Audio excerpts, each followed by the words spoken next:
of Abhay and Jain. Thank you for joining us today. Could you give us a little bit of your perspective on what you're doing with the Internet of Things right now? Correct. My name is Abhay Jain. I'm the CEO and co-founder of ActiveScaler. In ActiveScaler, we are trying to change the mobility, how the mobility can connect to the life of the consumers. And in order to do that, you have to connect all the legacy infrastructure, which is taxis, the private car service, the public infrastructure, outside public infrastructure, and you have to connect to the consumer so that they can have the options to go point A to point B most efficiently. That's what we do. So Abhay, you and I were talking before this, is that you're providing the platform layer that allows for different fleet transportation systems to come into it and create a blindfold. How does this benefit consumer in a smart city? So today, if you talk about going, let's say, from San Jose to San Francisco and somewhere, today there are only a couple of options. One, you take your car into the BART, take the BART to go there, and then find some other way to go to the city. Either taxi, it could be Uber, Lyft, or any other different way. It's so cumbersome because sometimes you go from one point to the other point, but then you don't find the ways to get into it. So availability is shaky, and you cannot plan that. You don't know sometimes the cost of that.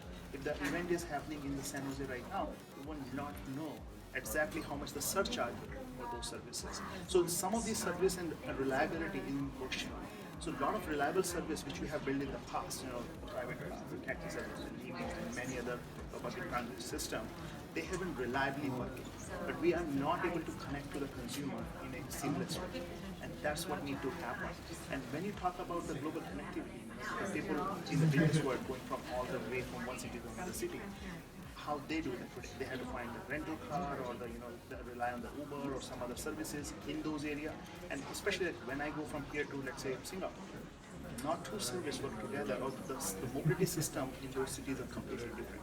How you make a seamless experience for you to going from one country to another country, or one place to another place within the country, all the different ways to go from point A to point B.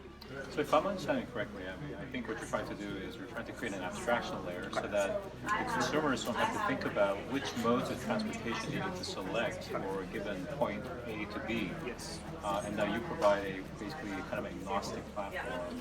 As long as it meets my goals and the most affordable requirements, basically that meets my needs. You are correct. And the challenge in this one is most people think this is the data is available, you have the GPS trackers and all these vehicles and you will be able to provide it. But that's not that simple. You have to deal with all the regulations, you have to deal with the requirements for the fleet. Fleet has to be managed, they have to be reliable, they have to provide the service at a very reasonable cost, and they have to share all the payment when you go with the all this facility has to be done. We don't have infrastructure today to support that, and we are building that infrastructure. And who do you deal with in terms of trying to develop this agreement in terms of getting all these disparate groups to work together? It seems like quite a task to get all these people to kind of talk to each other. And you're talking about almost a disruption, almost to the tune of Airbnb or Uber, correct? Yes, correct. So Airbnb and Uber was utilizing its capacity, access capacity as a consumer. So consumer can use their asset to do that. Now we have to, what it does, it provides a lot of opportunities for consumers. I mean, you and me can work as an Uber driver in some cases. And then it's perfectly reasonable because you have car sitting there, you can make money out of that. But the real challenge is when you reliably want from point A to point B, they cannot guarantee the whole service quality. If sometime in cases like one of my partner, the reason he was attracted, when we get together, he has a home in the hill. No Uber driver wants to go there because going there is a 20-minute task. He say, I'm losing the revenue. I don't want to go there. They say no. So it was very hard for him, except the taxi, no other transportation service will go there and pick him up, go to the event.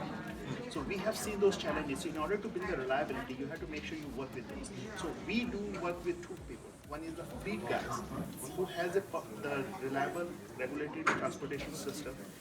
So they enable their vehicle and fleet to become part of the mass mobility of the server. And then we work with the service providers who are actually enabling those services. So a lot of tier ones, a lot of insurance companies, a lot of big tech companies, they want to launch this kind of services. And we think that's going to be the core. As it happens in the airline industry, when you have Expedia, Kayak, and hundred of services, they fill up the whole plane, right? You book from anywhere, you plan, book, and pay, and you get the service. The same way it will happen in the mobility space for the ground transportation, and we are enabling that.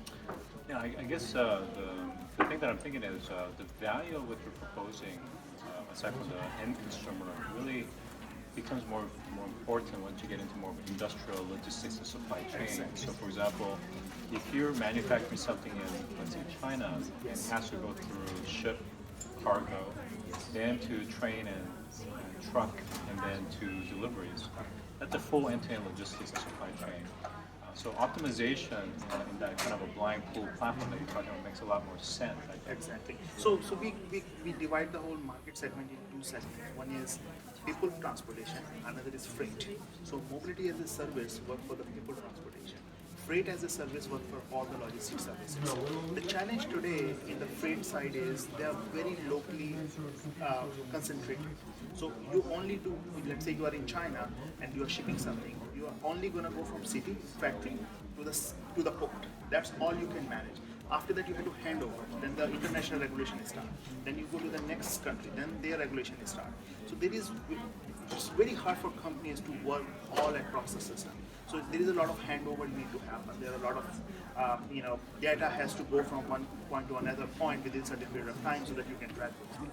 Those things still need to be done. I mean, there are a lot of technologies, IoT platforms are coming to solve the problem of each component, but we are still a long way to solve the seamless logistic challenges.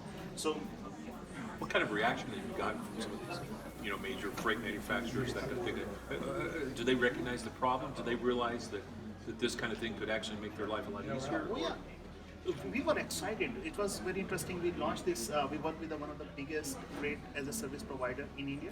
So we're providing the service to them. About 1,000 of their trucks run on our platform today.